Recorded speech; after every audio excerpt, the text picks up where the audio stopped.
যুদ্ধবিরতির মাঝে পশ্চিম তীরে ইসরায়েলের উচ্ছেদ অভিযান। এদিকে ইসরায়েল জেজিনে অব্যাহত হামলা রাখলে ফের ক্ষেপণাস্ত্র হামলা শুরু করবে ইয়েমেন। ট্রাম্পের ভয়ে ইরান ভীত নয়, যে কোনো পরিস্থিতির জন্য প্রস্তুত বলছে ইরান। আলোচনায় সম্মত না হলে কঠিন ব্যবস্থা, রাশিয়াকে হুমকি ট্রাম্পের। সর্বশেষ জানিয়ে দেব, ক্ষমতায় আসতে না আসতেই ট্রাম্পের বিরুদ্ধে জাতিসংঘে নালিশ। যুদ্ধবিরতির মাঝেই পশ্চিম তীরে ইসরায়েলের উচ্ছেদ অভিযান। গাজায় চলছে ঐতিহাসিক যুদ্ধবিরতি। এর মাঝেই ইসরায়েলি বাহিনী ফিলিস্তিনের পশ্চিম তীরের উত্তরাঞ্চলের শহর জেজিনের সামরিক অভিযানের অংশ হিসেবে ফিলিস্তিনের জোরপূর্বক তাদের ঘরবাড়ি থেকে উচ্ছেদ করছে। বুধবার জেজিন শহরের মেয়র মোহাম্মদ জায়ের এই অভিযোগ করেছে বলে এক প্রতিবেদনে জানিয়েছে তুর্কি বার্তা সংস্থা আনাদোলু এজেন্সি। প্রতিবেদন অনুযায়ী মেজর জেনারেল বলেছেন, ইসরায়েলি সেনাবাহিনী জেজিন শরণার্থী শিবিরের বেশ কয়েকটি পাড়া মহল্লা থেকে ফিলিস্তিনিদের উচ্ছেদ করার কাজ চালাচ্ছে।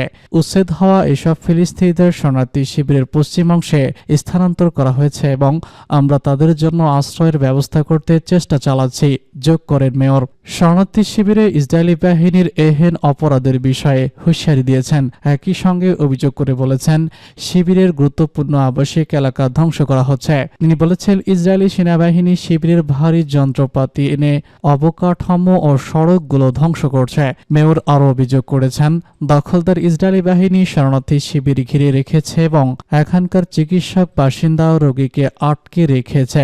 জেজিন এখন একটি ভুতুড়ে শহরে পরিণত হয়েছে, যেখানে কেউ চলাফেরা করতে পারছে না। জেজিনে মঙ্গলবার থেকে শুরু হওয়া ইসরায়েলি বাহিনীর এই অভিযানে এখনো পর্যন্ত অন্তত 10 জন ফিলিস্তিনি নিহত এবং 40 জন আহত হয়েছেন।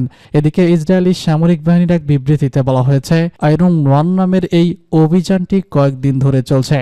দখলদার বাহিনীর এমন ঘোষণা ও চালানো অভিযানে পশ্চিম তীর জুড়ে উত্তেজনা বিরাজ করছে, কারণ ইসরায়েল গাজা উপত্যকায় গণহত্যার মতো আগ্রাসন চালাচ্ছে। 2023 সালের 8 অক্টোবর থেকে শুরু হওয়া এই আগ্রাসনে এখনো পর্যন্ত 47,000-এরও বেশি ফিলিস্তিনি নিহত হয়েছে, যাদের মধ্যে বেশিরভাগ নারী ও শিশু। আহত হয়েছে 1,10,700 জনের বেশি। দীর্ঘ 15 মাস ধরে চলা এই আগ্রাসনের অবসানে গত 19 ফেব্রুয়ারি থেকে গাজায় যুদ্ধবিরতি ও বন্দি বিনিময়ে একটি চুক্তি স্বাক্ষর হয়েছে, যা গাজার ইসরায়েলের হামলা সাময়িকভাবে স্থগিত করেছে। তবে তার আগে পশ্চিম তীরে চালানো ইসরায়েলি সেনাবাহিনীর হামলায় 870 জন ফিলিস্তিনি নিহত এবং 6,700 জনের বেশি আহত হয়েছে বলে জানায় ফিলিস্তিনি স্বাস্থ্য মন্ত্রণালয়। গত বছরের জুলাই মাসে আন্তর্জাতিক বিচার আদালত ইসরায়েলের দীর্ঘকাল ধরে ফিলিস্তিনি ভূমি দখলকে অবৈধ ঘোষণা করে এবং পশ্চিম তীর ও পূর্ব জেরুজালেমে স্থাপন করা সমস্ত ইসরায়েলি বসতি সরিয়ে নেওয়ার নির্দেশ দেয়। তবে ইসরায়েলের এই দ্বৈতচারিতায় পরিণতি ক্রমশ জটিল আকার ধারণ করছে এবং আন্তর্জাতিক সম্প্রদায়ের হস্তক্ষেপ অতীব প্রয়োজন হয়ে উঠেছে। ইসরায়েল জেজিনে হামলা অব্যাহত রাখলে ফের ক্ষেপণাস্ত্র হামলা শুরু করবে ইয়েমেন। দখলদার ইসরায়েল পশ্চিম তীরের জেজিনে হামলা অব্যাহত রাখলে ইসরায়েলি অবস্থানগুলোতে ফের ক্ষেপণাস্ত্র হামলা শুরু করবে ইয়েমেন। ইসরায়েলের একটি মিডিয়া ইয়েমেনের আনসারুল্লাহ আন্দোলনের এই হুমকির খবর প্রকাশ করেছে। ইসরায়েলি হাতকুদ বাজমান বা সময়সীমা নামের একটি ওয়েবসাইটের খবরে বলা হয়েছে, ইসরায়েলের আনসারুল্লাহ আন্দোলন হুঁশিয়ারি দিয়ে বলেছে, দখলদার ও অনাহার ইহুদিবাদী সেনারা পশ্চিম তীরে সেনা অভিযান অব্যাহত রাখছে। ইসরায়েল বিরোধী ক্ষেপণাস্ত্র ড্রোন হামলা আবারও শুরু করবে ইয়েমেন। ইসরায়েলি সেনারা গত মঙ্গলবার থেকে জেজিন শহরে হামলা শুরু করে, কিন্তু ফিলিস্তিনি প্রতিরোধকামী সেখানে প্রতিরোধ অব্যাহত রেখেছে। জেজিনে ইসরায়েলি হামলায় 10 ফিলিস্তিনি শহীদ ও 40 জন আহত হয়েছে। অন্যদিকে সংগ্রামী ফিলিস্তিনের প্রতিরোধ গত 4 দিনে একজন ইসরায়েলি সেনা নিহত ও 11 জন আহত হয়েছে। 2023 সালের 7 অক্টোবর গাজায় আল আকসা তুফান নামক দখলদার বিরোধী সশস্ত্র প্রতিরোধ সংগ্রাম শুরু করার পর থেকে পশ্চিম তীর ও বাইতুল মুকাদ্দাস বা জেরুজালেমের ফিলিস্তিনি সংগ্রামী যুবকরা গাজায় ইসরায়েলি নৃশংসতার জবাব দেওয়া শুরু করেন। এ সময় ইসরায়েলি সেনাদের হামলায় শত শত ফিলিস্তিনি পশ্চিম তীরে শহীদ ও আহত হয়েছেন। ট্রাম্পের ভয়ে ইরান ভীত নয়, যে কোনো পরিস্থিতির জন্য প্রস্তুত। ইসলামী প্রজাতন্ত্র ইরানের অর্থমন্ত্রী বলেছেন, ডোনাল্ড ট্রাম্প আমেরিকার প্রেসিডেন্ট হিসেবে ক্ষমতা গ্রহণের পর ইরানের উপর সর্বোচ্চ চাপ প্রয়োগের নীতি গ্রহণের যে নতুন সম্ভাবনা দেখা দিয়েছে তা মোকাবেলা করার জন্য তেহরান প্রস্তুত রয়েছে। এই ধরনের পরিস্থিতি মোকাবেলায় প্রয়োজনীয় পরিকল্পনা নেওয়া হয়েছে। গতকাল রাষ্ট্রীয় টেলিভিশনে চ্যানেলে দীর্ঘ সাক্ষাৎকারে এসব কথা বলেন তিনি বলেন, 2016 থেকে 2020 সাল পর্যন্ত ডোনাল্ড ট্রাম্প আমেরিকার প্রেসিডেন্ট থাকাকালীন যে নিষ্ঠুর কঠোর চাপ প্রয়োগ নীতির গ্রহণ করেছিলেন তার অভিজ্ঞতা ইরানের কাছে এবং কিভাবে এই চাপ মোকাবেলা করতে হয় তেহরান তা জানে। অর্থমন্ত্রী বলেছেন, ট্রাম্পের প্রথম মেয়াদে ইরানের তেল বিক্রির অর্থের পরিমাণ 700 থেকে 800 কোটি ডলারে নেমে গিয়েছিল, কিন্তু তেহরান তা ম্যানেজ করতে সক্ষম হয়েছিল এবং আমেরিকানরা তাদের প্রতিশ্রুত ঘোষণা অর্জনে ব্যর্থ হয়। শুধু তাই নয়, ট্রাম্পের পর জো বাইডেনের প্রশাসন স্বীকার করেছিল যে ট্রাম্পের সর্বোচ্চ চাপ প্রয়োগের নীতি ব্যর্থ হয়েছে। এটা তাদের নিজেদের স্বীকারোক্তি ছিল। সোমবার ডোনাল্ড ট্রাম্প আমেরিকার 47তম প্রেসিডেন্ট হিসেবে দ্বিতীয়বারের মতো ক্ষমতা গ্রহণ করেছিল, তবে ইরানের বিরুদ্ধে আরব তিনি সর্বোচ্চ চাপ প্রয়োগের নীতি অনুসরণ করেছিলেন কিনা সে সম্পর্কে কোনো ইঙ্গিত দেয়নি। এ প্রসঙ্গে ইরানের অর্থমন্ত্রী বলেছেন, আমরা আশা করব মার্কিন কর্মকর্তারা আরও বেশি যৌক্তিকভাবে সবকিছু চিন্তা করবেন এবং উত্তেজনা বেড়ে যায় এমন পদক্ষেপ থেকে দূরে থাকবেন। তবে ট্রাম্পের ক্ষমতায় আসার কারণে ইরান মোটেই ভীত নয় এবং যে কোনো পরিস্থিতির জন্য আমরা পরিকল্পনা নিয়ে রেখেছি।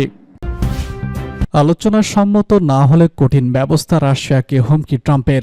দায়িত্ব নিয়ে রাশিয়াকে কঠোর হুমকি দিয়েছে মার্কিন প্রেসিডেন্ট ডোনাল্ড ট্রাম্প। ইউক্রেন যুদ্ধ নিয়ে আগে থেকেই সোচ্চার তিনি। এবার এই যুদ্ধ নিয়ে ইউক্রেনের সঙ্গে আলোচনা না করলে রাশিয়া ব্যবস্থা নেওয়ার হুমকি দিয়েছেন তিনি। বুধবার বার্তা সংস্থা রয়টার্সের এক প্রতিবেদনে সব তথ্য জানানো হয়েছে। মঙ্গলবার ট্রাম্প বলেছেন, রাশিয়ার প্রেসিডেন্ট ভ্লাদিমির পুতিন যদি ইউক্রেন যুদ্ধ বন্ধের বিষয়ে আলোচনা করতে অস্বীকৃতি জানান তাহলে তিনি রাশিয়ার উপর নিষেধাজ্ঞা আরোপ করবেন। ট্রাম্প নিষেধাজ্ঞার কথা বললেও এ বিষয়ে বিস্তারিত কোনো তথ্য জানাননি। 2022 সালের ফেব্রুয়ারিতে ইউক্রেনে আক্রমণের জন্য ইতিমধ্যেই রাশিয়ার উপর কঠোর নিষেধাজ্ঞা আরোপ করেছে যুক্তরাষ্ট্র।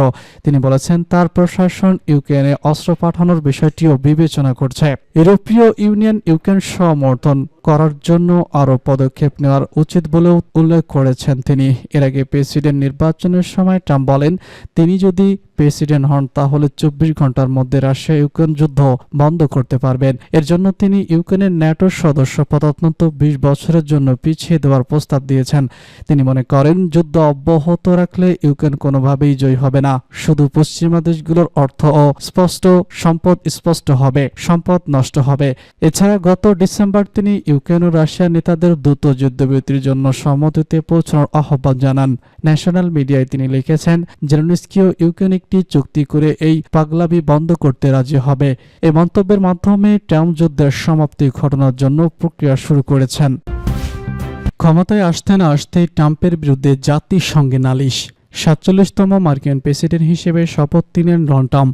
সোমবার তিনি দ্বিতীয় মেয়াদে মার্কিন প্রেসিডেন্ট হিসেবে শপথ নিয়েছেন। ক্ষমতায় আসতে না আসতেই তার বিরুদ্ধে জাতিসংঘে নালিশ দিয়েছে পানামা। বুধবার বার্তা সংস্থা রয়টার্সের এক প্রতিবেদনে সব তথ্য জানানো হয়েছে। প্রতিবেদনে বলা হয়েছে, শপথ নেওয়ার পর প্রথম ভাষণেই পানামা খাল ফের যুক্তরাষ্ট্রের দখলে নেওয়ার হুমকি দিয়েছেন ট্রাম্প।